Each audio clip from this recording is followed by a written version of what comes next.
বাচ্চা নেয়ার উপযুক্ত বয়স কত? বিয়ের কতদিনের মধ্যে বাচ্চা নিলে ভালো? সাধারণত এই প্রশ্নগুলোর সোজাসাপটা একটা উত্তর দেয়া হয় যে 30 বছর বয়সের আগে বাচ্চা নিয়ে নেবেন। তবে এই উত্তরটা সবার জন্য সঠিক নয়, কারণ আপনি হয়তো একটা, দুইটা বা তিনটা বাচ্চা চান। কয়টা বাচ্চা চান তার উপরে ভিত্তি করে বয়সটা ভিন্ন হবে। একটা সন্তান চাইলে যখন বাচ্চা নেওয়ার চেষ্টা করা প্রয়োজন, তিনটা বাচ্চা নিতে চাইলে তার থেকে অনেক বছর আগেই চেষ্টা করা প্রয়োজন। আরও জানা প্রয়োজন আপনার সন্তান ধারণের সমস্যা হওয়ার সম্ভাবনা আছে কিনা। কিছু লক্ষণ থাকলে আগে থেকেই ব্যবস্থা নেওয়া ভালো। এর সাথে আবার আছে আপনার জীবনের অন্যান্য হিসেব। কেউ কেউ চান পড়াশোনা শেষ করে বাচ্চা নিব, অনেকে ক্যারিয়ারটা একটু গড়ে নিতে চান। তাই অনেকের প্রশ্ন থাকে প্রথম বাচ্চা নেওয়ার আগে কতদিন পর্যন্ত অপেক্ষা করা যায়। আমি এই ভিডিওতে সব কিছু বিস্তারিত বলে বলে বুঝিয়ে দেওয়ার চেষ্টা করব, এতে করে আপনার সিদ্ধান্ত নেওয়াটা সহজ হবে। প্রথমে বোঝাবো আমাদের বাচ্চা নেওয়ার ক্ষমতা কোন বয়সে কতটুকু কমতে থাকে। তারপরে বলবো সন্তান নেওয়ার জন্য কত বছর বয়সে চেষ্টা শুরু করবেন, সেটা 1, 2 বা 3 সন্তান চাইলে কতটুকু ভিন্ন হবে। আর শেষে বলবো কোন কোন লক্ষণ থাকলে সন্তান ধারণের সমস্যা হতে পারে এবং এই ক্ষেত্রে কি করবেন। বাচ্চা নেওয়ার ক্ষমতা কখন থেকে কত দ্রুত কমে? পুরুষের ক্ষেত্রে বয়স 50 হওয়ার আগে প্রজনন ক্ষমতা খুব একটা কমে না। তবে নারীদের ক্ষেত্রে সন্তান ধারণের ক্ষমতা বয়সের সাথে সাথে অনেকটা কমে যায়। কতটা কমে সেটা একটা ছবির মাধ্যমে দেখিয়ে দিচ্ছি। এখানে দেখতে পাচ্ছেন যে 30 বছর বয়স পর্যন্ত সন্তান ধারণের ক্ষমতা খুবই ভালো থাকে, আর 30 বছর বয়সের পরে তা দ্রুত কমা শুরু করে, 35-এর পরে অনেক কমে যায়। নারীদের ক্ষেত্রে প্রজনন ক্ষমতা কমে যাওয়ার কারণ হলো একজন নারী জন্মের সময় যে ডিম্বাণুগুলো নিয়ে জন্মে সেটাই তার সন্তান ধারণের পুঁজি, এবং বয়সের সাথে সাথে তা কমতে থাকে। জন্মের পরে নারীর শরীরে আর নতুন করে ডিম্বাণু তৈরি হয় না।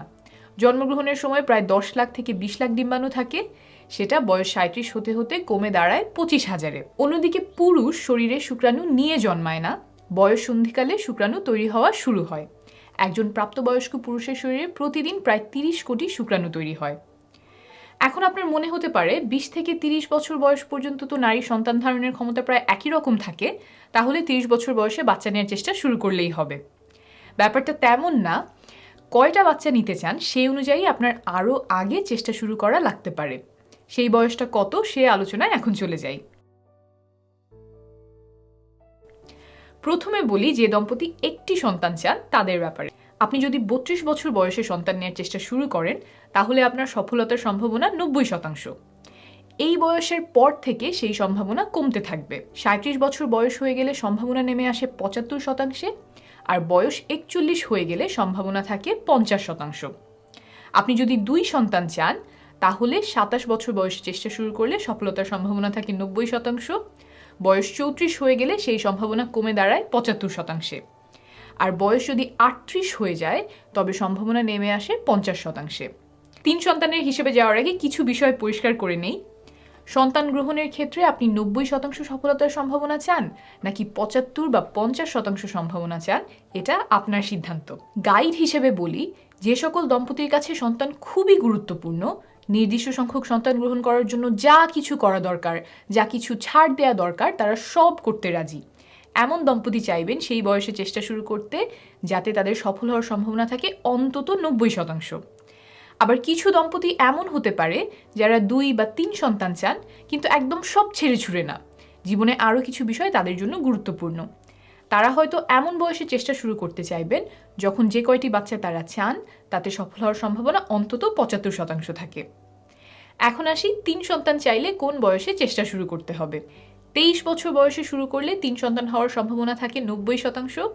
31 বছর বয়সে শুরু করলে সেই সম্ভাবনা কমে দাঁড়ায় 75%। আর 35 বছর বয়সে শুরু করলে সম্ভাবনা থাকে 50%।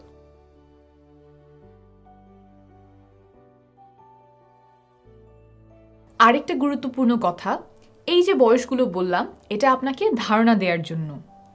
আর আমি বলেছি বিজ্ঞানের কথা, বায়োলজির কথা। ছকের হিসাব দিয়ে তো আর জীবন চলে না। বাচ্চা নেওয়ার সিদ্ধান্ত আপনি অনেক কিছু বিবেচনা করে নেবেন, এবং সিদ্ধান্তটা একান্তই আপনার এবং আপনার পার্টনারের। আমার এই ভিডিওর উদ্দেশ্য হলো আপনি যখন সিদ্ধান্ত নিচ্ছেন তখন যাতে আপনার হাতে এই তথ্যগুলো থাকে, আর আপনি যখনই বাচ্চা নেওয়ার সিদ্ধান্ত নিন সফল হওয়ার সম্ভাবনা কতটুকু সেটা নিয়ে আপনার যেন একটা বাস্তবসম্মত ধারণা তৈরি হয়। আর যেই বয়সেই থাকেন না কেন, কিছু নিয়ম মেনে চললে সন্তান ধারণের সম্ভাবনা বাড়ে। সঠিক সময়ে সহবাস করা, ওজন ঠিক রাখা, গুলো নিয়ন্ত্রণে রাখা, ধূমপান না করা, এই কাজগুলো আপনাকে অনেক সহায়তা করবে। সহবাসের সঠিক সময় নিয়ে খুব শীঘ্রই একটা ভিডিও আমি পোস্ট করব।